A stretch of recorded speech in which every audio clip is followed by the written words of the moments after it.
Hey, well, here we are on our fourth and final morning at St Osyth Holiday Park in Essex. We've had 4 nights in the caravan, £109. I think that's jolly good value, really, for what you get. You get a very nice caravan with all the bells and whistles, including central heating, which I have to say we actually turned on for about half an hour on 2 mornings. But generally speaking, very nice indeed. No big issues, couple of little defects that it's worth kind of remembering, because these weren't even defects that I bothered to report to the site on the time, but it's just worth mentioning, and I will mention them to them when we go. The first thing that really got me a bit was the shower tray didn't drain properly or efficiently. So I had a quick look, took the lid off the thing, and this is what I found.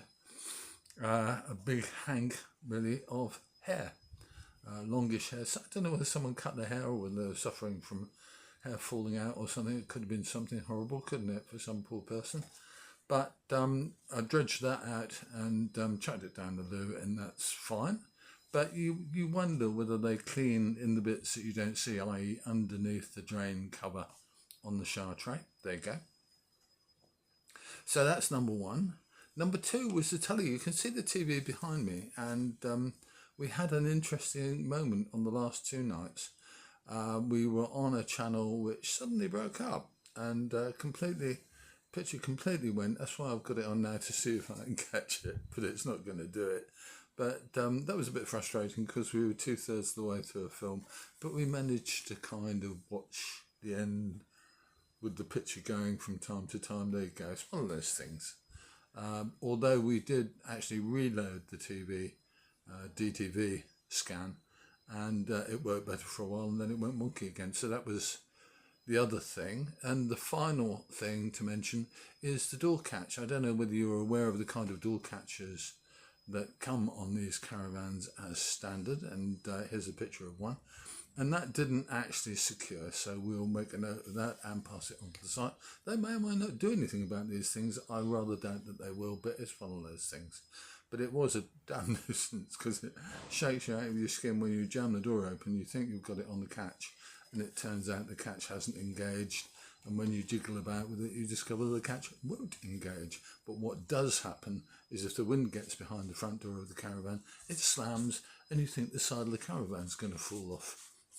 It's quite dramatic, but there you go. So those are the 3 things that are wrong with the caravan. Other than that, it was brilliant. It's been great. The equipment all works, everything works nicely, apart from the telly once or twice. But generally, I love it. I'd certainly have this kind of caravan any time again, and that price I thought was quite reasonable. Bear in mind that this campsite, actually, the site fees are £105 a week. So to have this caravan for four nights, we actually paid just about a bit more than the actual site fee for that week. So there you go. Worth remembering, isn't it? You're getting a good deal, and of course from the site's point of view and from the operator's point of view, from Park Holidays, they're getting some money in when they might not. That's all it comes to, so it's a good deal. We've enjoyed this week's holiday at St Osyth. We'll come back with a bit more on what we got to do and where we went. Nowhere exciting, let me tell you. Okay, I'm Chris. This is the Old Geezer's Diary, and this is our 4-night break in a caravan at St Osyth in Essex. If you've been watching, thanks for doing so, and I will see you soon.